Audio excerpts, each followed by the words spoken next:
Okay, let's unpack this. Today, we're diving into a story that uh, really challenges everything you think you know about fate, free will, and collective responsibility. Mm. We're talking about a murder that basically everyone knew was going to happen, yet somehow nobody managed to stop it. Indeed. It's quite extraordinary. We're looking at excerpts from Gabriel García Márquez's powerful novel, Chronicle of a Death Foretold. It's a story so impactful, that in some places it's even called Red Monday, which really captures that grim feeling, doesn't it? It really does. So our mission in this deep dive really is to try and unravel the intricate layers of this narrative. We're using the source material you've provided to understand not just what happened, but, how it was allowed to unfold, especially given that so many people knew about the threat. Right.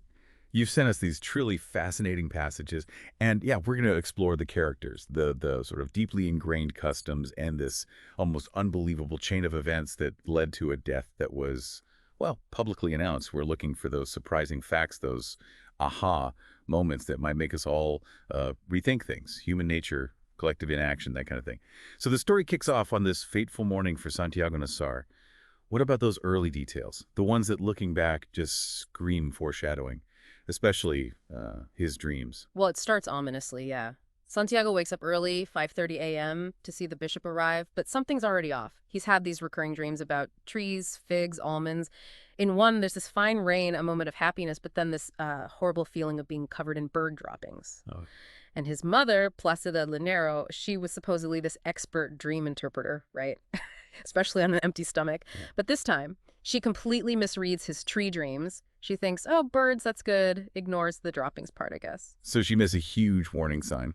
Completely missed it. And Santiago himself, he just brushes off a headache, a bad taste in his mouth, thinks it's just a hangover. He even says something like, what a beautiful day, when he leaves at 6 Year 5, which is interesting because people remember the weather differently. Oh, chaos. Some recall it being bright and breezy, others gloomy, heavy, even with that fine rain, sort of like in his dream. It's one of the first signs of how reality and perception are already starting to blur in this story. That's a powerful point. It's like he's completely detached, almost sleepwalking into it. Yeah. What else about his habits, his preparations for the day tell us something? Well, his actions show this man of routine, maybe a bit complacent. He puts on his special clothes, unstarched white linen for the bishop, suggests he's thinking normal special occasion, not, imminent danger. Right. And the rifle, he sleeps with this powerful rifle, a Mannlicher Schnauer, under his pillow. It's a family thing. And this is crucial, he'd taken the bullets out, put the empty rifle in the nightstand drawer. His father had made that rule after an accident. So he was technically armed, but not really. Exactly. Was it caution? Or maybe a kind of subconscious denial. He effectively disarmed himself, didn't he, against a threat he wasn't even seeing. That vulnerability, yeah, with the rifle. Yeah. And the atmosphere at home wasn't exactly calm either, was it? Yeah. Let's talk about that. The tensions inside the Nassar house? No, not calm at all. It's full of these unspoken resentments. His mother's last memory is him asking for aspirin at the door. Then in the kitchen, there's this interaction with Victoria Guzman, the cook, and her daughter, Divina Flor. Victoria's cutting up rabbits. Okay. And Santiago says something, ironically, like, don't be so cruel. Think of it as a human being. Victoria later thinks that was a premonition. But her own feelings are complicated. Santiago's father had seduced her, then brought her into the house as a servant. She thought Santiago was just like his father, a devil. Wow. Okay. So deep resentment there. Deep resentment. And Divina Flor, she's terrified of Santiago. She feels like she might end up in his bed, like her mother. Especially after he grabs her wrist, says something like, you're old enough to be tamed. Victoria actually waves a bloody knife at him then. Jeez. So much tension. Yeah. And then cutting through all that domestic drama, the piercing whistle of the bishopship, that's what pulls him out of the house, towards the square. It's chilling. All these ignored warnings, even inside his own home. What else contributed to this chain of mischances around the town? The house itself played a role, didn't it? Oh, definitely. The house itself is almost a character here. It's this former warehouse. And that morning, Santiago leaves through the main front door, which they almost never used. It even got called the Door of Omens later in the investigation report. Ironic, huh? Very. His mother later said something simple but heartbreaking. My son never went out the back door when he was well-dressed. The back door was the normal way in and out. And what's worse, Victoria Guzman and Divina Flor, they already knew. They knew the brothers were after him. Yeah. A woman who came asking for milk told them. But Victoria, She didn't warn Santiago, just dismissed it. Drunk talk, she said. Probably fueled by her own resentment, that silent wish for him to be gone. And Divina Flor? She was too scared. Scared of Santiago, scared of her mother, maybe? Said nothing. But then, in this really strange twist, Divina Flor leaves the front door unlatched. Her mother told her to bar it, but she didn't. She thought maybe he could get back in if he needed to. So another half measure, like everyone was doing just enough to feel like they tried, but not enough to actually stop it. Exactly. And there was even a note, a warning message slipped under that front door, presumably also ignored or unseen. It's just failure piling on failure, starting right there at home. It's an unfolding tragedy, isn't it? Minute by minute. So by 6 a.m., the town square, it's mostly empty after the wedding festivities, except for one place. Right. Littered from the party, but quiet. Except for Clotilde Armenta's milk shop. That's where the killers were waiting. And Clotilde, when she saw Santiago cross the square a bit later, her first thought was chilling. She said he already looked like a ghost. Wow. The killers, the Vicario brothers, Pedro and Pablo, twins, right? What were they like? Yeah, 24-year-old twins. Described as crude but good-hearted, which is a strange combination in this context. They were absolutely wiped out. Hadn't really slept since the wedding started on Friday. This was their first chance. And Clotilde tried to stop them. She did. She begged them to wait, at least until after the bishop had gone. And they actually paused for a moment. They apparently saw her plea as a breath of the Holy Spirit. But it doesn't last.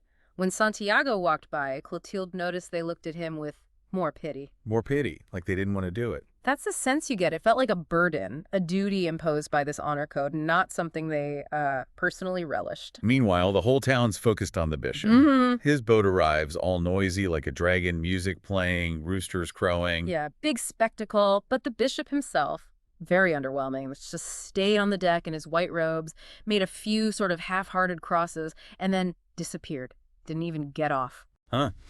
So Santiago was disappointed. He'd prepared things for him. Apparently quite disappointed, yeah. Got wood ready, picked out special roosters. But even so, his sister Margot found him cheerful afterwards. Seemed fine, not bothered by the cold. He was more interested in talking about the wedding costs. Cristo Bedoya had told him about the sheer scale of it. Right, the numbers were crazy. Absolutely. 40 turkeys, 11 pigs, 4 calves, over 200 cases of booze, nearly 2,000 bottles of rum. And Santiago, completely oblivious, boasts, my wedding will be like this too. They won't stop talking about it, just totally out of touch with the danger. Which brings us right back to that central mystery, doesn't it? This conspiracy of silence, or maybe misplaced action.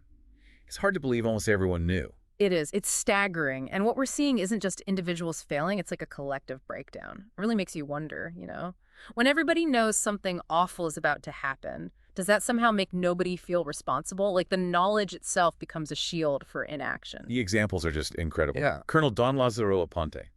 He's the mayor, right? Yes, the mayor. He actually talked to Santiago that morning. Later, he even took the brothers' first set of knives away. He confiscated their knives. Yeah. And still didn't stop it. Nope. He thought they were just drunk, showing off. His excuse was, you can't arrest anyone on mere suspicion. He only realized his massive error later when they got new knives. Unbelievable. And the priest, Father Carmen Amador. He got warned too, but he said he forgot. Too busy with the bishop's visit. He saw Santiago alive later and just assumed, oh, okay, the threat must have passed. False alarm. Wow. Then there's Indalecio Partos. Saw Santiago, knew the danger, but just lacked the courage, is how it's put. Slapped him on the shoulder as he went by. That's it. Just a slap on the shoulder. Yeah. Yamil Shaim, a family friend, he wanted to warn Santiago, but decided he should check with Cristo Bedoya first. Lost crucial time. Cristo Bedoya himself, he rushes to Santiago's house, finds the front door unlatched, remember? Right. Divina Flor left it open. Sees Divina Flor and Victoria Guzman. They lie, say Santiago isn't there. He goes into Santiago's room. It's empty. He even grabs Santiago's pistol, which he only later realizes is unloaded. Then he leaves without warning Santiago's mother, Placido Linero. She actually saw him leaving and thought he was a thief. It's just chaos. A comedy of errors, but deadly serious. Utterly. And all this time, Clotilde Armenta is practically shouting warnings. To the police officer, to her husband, nobody listens. She seemed to be the only one who really got it, that the brothers wanted to be stopped. She saw them as 2 children forced into this awful thing, tried to slow them down with booze even. And the brothers themselves weren't exactly subtle, were they? The public confession. Not subtle at all. They went to the butcher shop, openly got new knives, big pig-killing knives, and sharpened them right there, telling everyone exactly what they were going to do. We're going to kill Santiago Nassar. How many people heard that? The report says 22 people, and they figured the brothers wanted everyone to hear, maybe hoping someone would stop them. But again, most people just brushed it off. They're drunk. Only the butcher, Faustino Santos, felt that glimmer of truth. He told a police officer. And the officer Dismissed it too. Just another failure in a long line of them, all stemming from this rigid cultural code. Yeah, let's dig into that. The motive. It all comes back to Angela Vicario, doesn't it? Indeed. The whole horrible sequence kicks off with her. The beautiful bride returned home by her new husband, Bayardo San Roman, on their wedding night. Why? Because he discovered she wasn't a virgin. And that discovery, in the specific social context, lit the fuse for the honor killing. Can you explain that honor aspect a bit more? It's key, isn't it? It's absolutely central. In that society, family honor was paramount, and it was deeply, almost exclusively, tied to the perceived purity of its women. If a bride was found not to be a virgin, it brought immense shame not just on her, but on her entire family. The only way, in their view, to cleanse that stain, to restore the family standing, was through violence against the man deemed responsible. Even if the accusation itself was questionable. Especially then, perhaps. It was about the perception of honor being violated. Okay. And the groom, Bayardo San Roman, he sounds like quite a character. Shows up out of nowhere. Pretty much. Arrives 6 months before the wedding.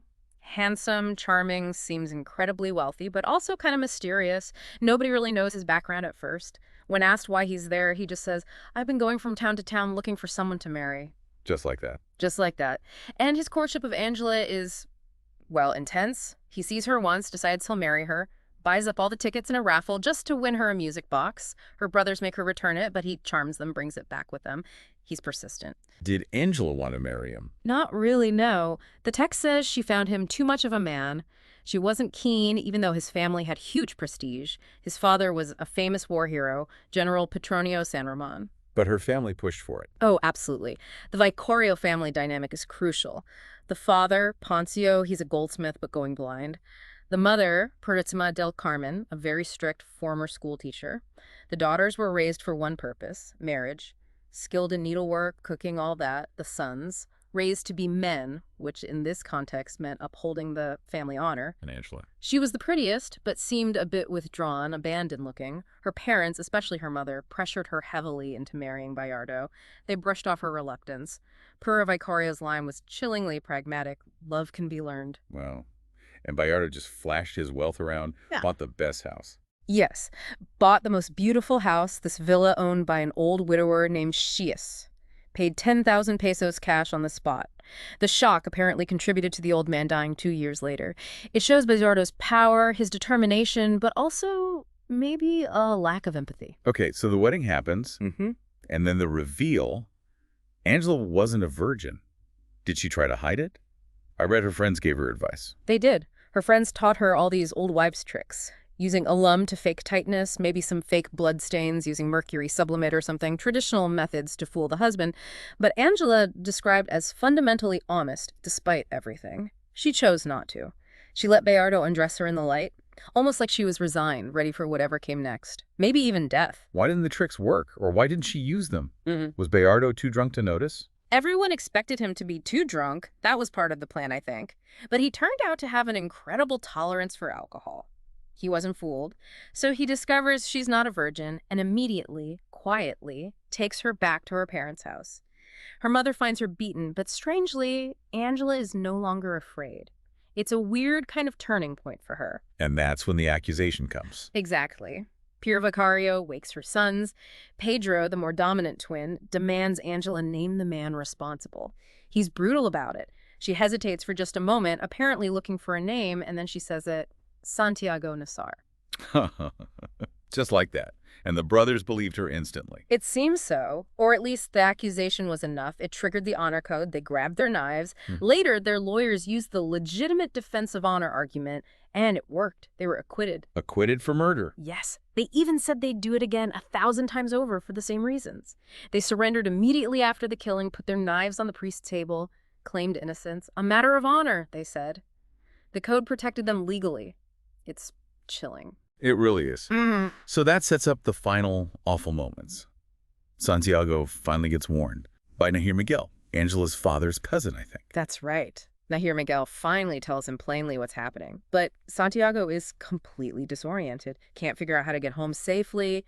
Someone shouts from a balcony, tells him to use the back road, the old port road, but he doesn't. He heads for the front door, the main door he'd left by earlier. The Door of Omens. The very one. And then the ultimate tragic twist.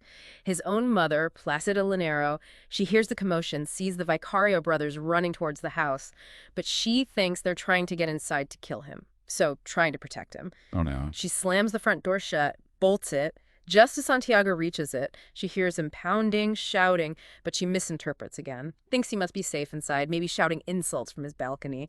She locks him out with his killers. My God. Tracked by his own mother's attempt to save him.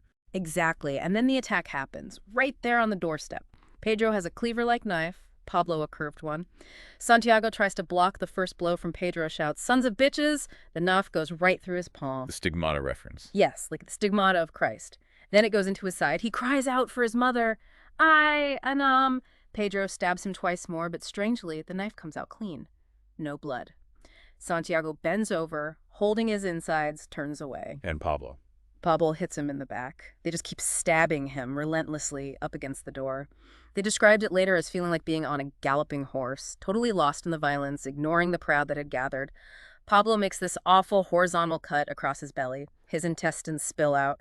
Pedro accidentally stabs himself in the thigh as his wrist twists. Santiago just leans there for a second, sees his own insides. Shining blue in the sun, the book says. Then he collapses to his knees. Horrifying. Absolutely horrifying. But the story doesn't quite end there, does it? His final walk. No, it doesn't. And this part is almost unbelievable, surreal.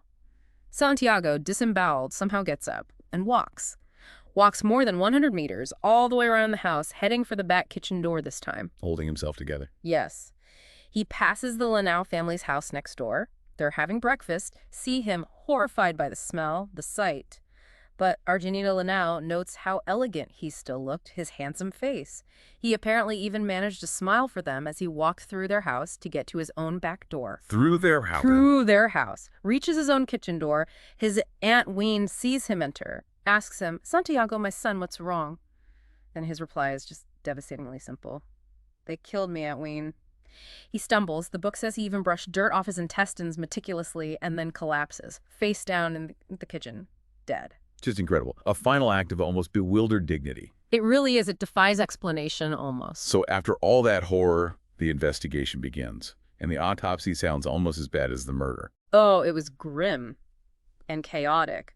Father Carmen Amador, the priest, had to do it because the town doctor was away. The report calls it a butchery, like they killed him again after he was dead. But the mayor ordered it done. Why the priest? Seems bizarre. Just necessity, it seems. The details are gruesome. 7 fatal wounds were identified. Liver, stomach, pancreas, intestines, right kidney, all damaged. They found a gold Virgin Mary medallion he'd swallowed or somehow ended up in his stomach. And again, that wound on his palm, noted for resembling the stigmata.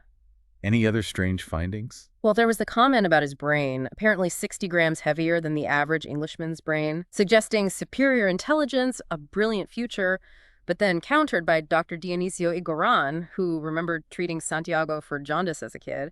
He said Santiago had an enlarged liver from it, probably only had a few years of life left anyway. So contrasting views even in the medical details. Potential cut short versus a life already limited. Exactly. It adds another layer of ambiguity, doesn't it? And then the burial was rushed, undignified. Extremely. The body was apparently falling apart after the autopsy.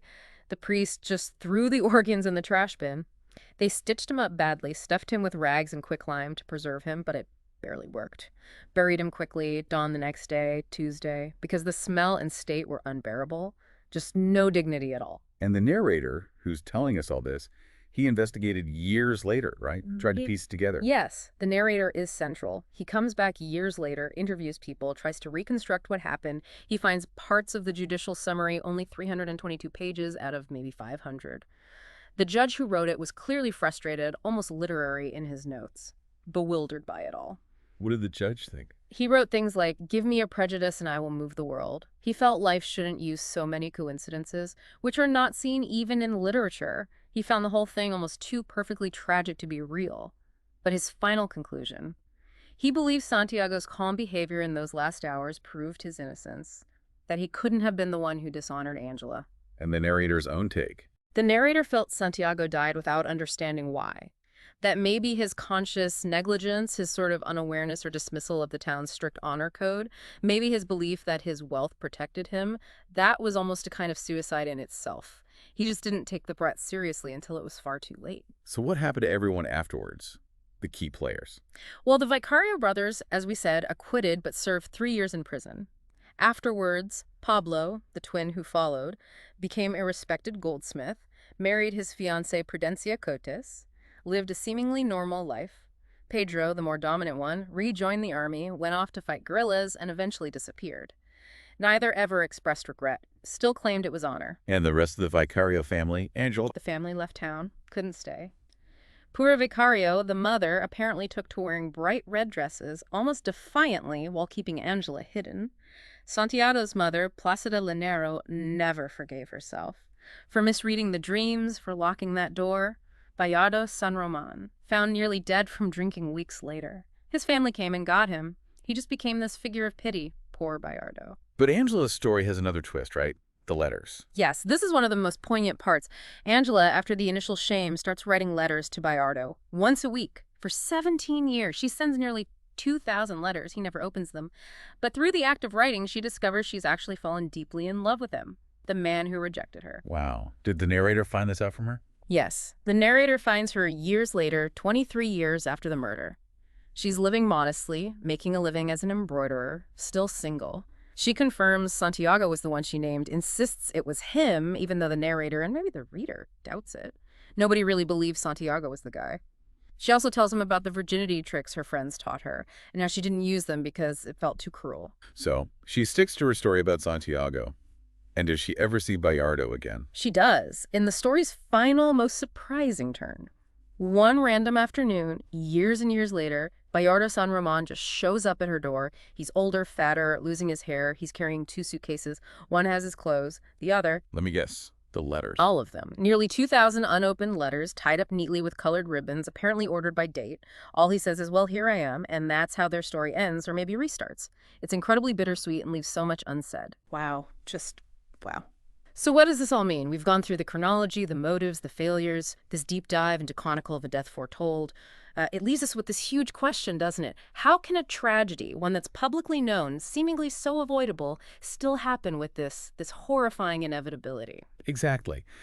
The story, pieced together from all these fragmented memories, it just forces us to confront our assumptions about responsibility. Was it the collective inaction? Was it the rigidity of that honor code? Was it just a series of terrible individual misjudgments? Or was it something more like fate, an unavoidable destiny? Every single person seemed to have a choice, a moment where they could have intervened, yet the murder unfolds almost like it was written in stone. It makes you ask, at what point does everyone knowing become a kind of collective paralysis? It really does hold a mirror up, not just to that fictional town, but maybe to our own communities, our own lives. You, the listener, what stands out to you from all this? Think about those countless chances to step in. The dismissals, oh, it's just drunk talk. The misplaced priorities the bishops visit, mattering more than a man's life. This deep dive really confronts us with that unsettling idea. Sometimes the biggest dangers aren't hidden. They're right there, in plain sight, just waiting for someone, anyone, to take them seriously, to truly act. And it raises that final, maybe uncomfortable question for all of us. What announced deaths? Maybe not literal murders, but perhaps impending failures, crises, injustices. What announced deaths are we maybe unknowingly contributing to right now in our own world, simply by assuming someone else will handle it, or by convincing ourselves that the warnings we see aren't really that serious, rationalizing away the obvious? That is a truly provocative thought to mull over. Thank you for joining us on this deep dive. Until next time, keep thinking, keep questioning, and maybe keep a closer eye on those obvious truths right in front of us.